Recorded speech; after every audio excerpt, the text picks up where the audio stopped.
Popcorn Moment brought to you by Booher Remodeling, Booher. BooherRemodeling.com. Your kitchen, your bath, your basement, actually making a place where you can eat some popcorn, maybe watch a movie, build your own home theater. Why not? Why can't you do this? Whoa. What makes you think you can't do this? With Booher, you can. If it's inside your four walls, Booher Remodeling is the call. They can make it look amazing. They can make it work amazing because your idea of a home theater is maybe different than somebody else's. How you want it to lay out, how you want that sound to go, where you want the spacing, other needs you have for your basement. Right now, your basement might just be a place where you dump things you don't necessarily use every day or might not want to look at and you haven't figured out what you're going to do with it. How about making your basement a part of your home, engaging that square footage to actually provide you value, not only when you sell the house, but every day you live and enjoy your home. Booher can do exactly that. And their 5-step design process from start to finish, this is the difference. From that first consultation to that final bit of construction, you know what's going on every step of the way. So there's no stress. I mean, it's just so easy to work with Booher Remodeling. I've done it. They did an incredible job for me. They can do an incredible job for you as well. And you can have that basement you never even thought you could have. It's really possible. Or that new kitchen with more countertop space and more cabinet space, or that new master bath that has that spa-like feel. Booher Remodeling. Talk to them today. 317-852-5546. 317-852-5546. Booher Remodeling. 852-5546 or online at Booher. Booher. BooherRemodeling.com. The Popcorn Moment. Let's go. It's a story you need to hear to believe, then grab your popcorn because there is more. There was a briefing yesterday from Karoline Leavitt, White House press secretary. And I'm not bothered by Karoline Leavitt. Rather, I think that her approach is way too rough. Way too, like unnecessarily rough. It's too aggressive. It's too in your face.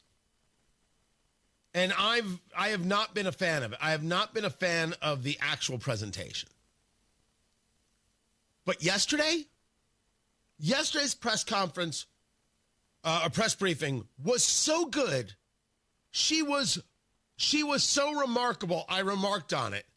It was the best I have ever heard her. And this is the template for how you do these things. The popcorn moment, I already said that. We already played the thing. Here it is. There are two parts to this. First was this conversation about the Washington Post that put out this ridiculous headline. Fentanyl crossing the border has decreased. It's a mystery. The mysterious reason why fentanyl has dropped. That's the headline. The mysterious drop in fentanyl seizures on the U.S.-Mexico border. The Washington Post actually said that. Everybody knows we have better border policies. No. We have enforced border policies via President Trump. Karoline Leavitt taking everybody to task on this. The Washington Post just ran one of the most ridiculous headlines ever, even by their standards. And on my very first briefing several months ago, I said I would hold anyone accountable in this room. The Washington Post actually had this headline, the mysterious drop in fentanyl seizures on the U.S.-Mexico border. How is this mysterious? There is no mystery about why there is a decrease in fentanyl coming into the United States. This administration's strong border policies are the reason there has been a decrease in fentanyl trafficking. His strengthened relationship with Mexican President Sheinbaum and all of the measures he has been taking to deter illegal human and drug trafficking at our United States southern border is the reason for plummeting fentanyl seizures at the U.S. border. There is nothing mysterious about that, and we'd like to see the Washington Post update their headline accordingly. This is clearly trying to intentionally manipulate the minds of the Americans, and I think the American people understand why there's been a fentanyl drop. And our office responded to this inquiry. We provided a whole host of the reasons that fentanyl seizures at the southern border have dropped, and the Washington Post refused to run them. And that's despicable. It is despicable, and to hell with the Washington Post. Allow me to follow up on that. The Washington Post ran the headline. At least 31 people were killed Sunday morning in southern Gaza, according to the Strip's health ministry, when Israeli troops opened fire on crowds making their way to collect aid. That never happened. But Hamas put that out, and their terrorist sympathizers in the American media, sorry, if you're in the American media and you're offended, you're the problem. The Washington Post ran that along with a host of others, ran this headline. It never happened. No part of it is true. So finally, the Washington Post wrote, correction, we've deleted the post below because it and early versions of the article didn't meet post fairness standards. I gave the translation.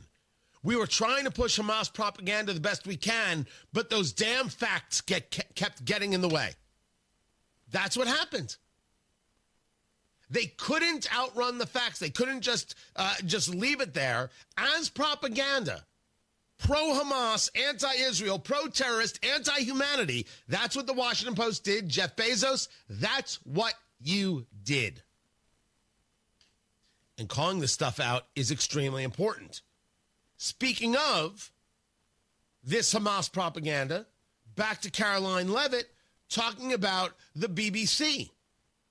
Some in the media, we don't take the word of Hamas with total truth. We like to look into it when they speak, unlike the BBC, who had multiple headlines. They wrote, Israeli tank kills 26, Israeli tank kills 21, Israeli gunfire kills 31, Red Cross says 21 people were killed in an aid incident, and then, oh wait, they had to correct and take down their entire story, saying we reviewed the footage and couldn't find any evidence of anything. Oh, okay. So we're going to look into reports before we confirm them from this podium or before we take action. And I suggest that journalists who actually care about truth do the same. They don't care about truth. And of course, Karoline Leavitt understands that. It was beautifully done by Leavitt.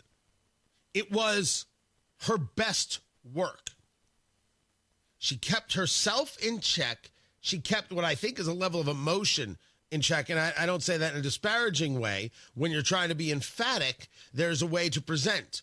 And absolutely, we have to be clear that men present different than women. And if you want to argue that the burden on women is higher, I'll say to you, probably, but there's nothing I could do about that regarding the human ear. So you have to be able to bring that in.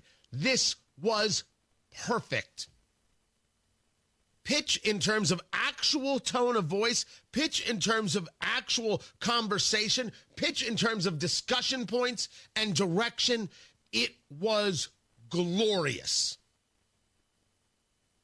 If you were a part of the show, Tony Katz Today yesterday, you heard me. I was watching in real time. We were sharing it in real time. Incredible stuff. Really, really happy for her. If she should go back and watch it and be like, this is the tone. This is the presentation style. This works. As for the media, I know that there are some here in Indianapolis who get very upset when you refer to mainstream media as the enemy of the people, these things that have been discussed. You lie all the time. You engage in this fraudulent behavior all the time. When President Trump got shot and the Indy Star wouldn't say that, loud noise startles the president, I said, these people are monsters. And I had some former Star people screaming at me, these headlines don't come from us, and they come from others. How ridiculous of you. Oh, they were mad at me, and I was infuriated with them. And one of them blocked me. And to her, let me say, I was right. Now, you made a point that the headline might come from Gannett and not from you at the Indy Star. Right? And you may not have control over that. That's a solid point. My point about flat out lying about what happened to make it look like the president was the problem, or the candidate at that time, Donald Trump, he was the issue. He's this, he's that, as opposed to what happened. That is monstrous behavior. I don't apologize for that. You should apologize to me. Because defending an entirety of a press corps that engages in Hamas propaganda to this day, that engages in the Trump derangement syndrome, as it is affectionately called, to this day, my gosh, don't ask me to respect what cannot be respected. But you can get me to say, why don't you, mainstream media, more respect yourselves? Starting in Indianapolis. I think I'll leave it there. Matt Bears.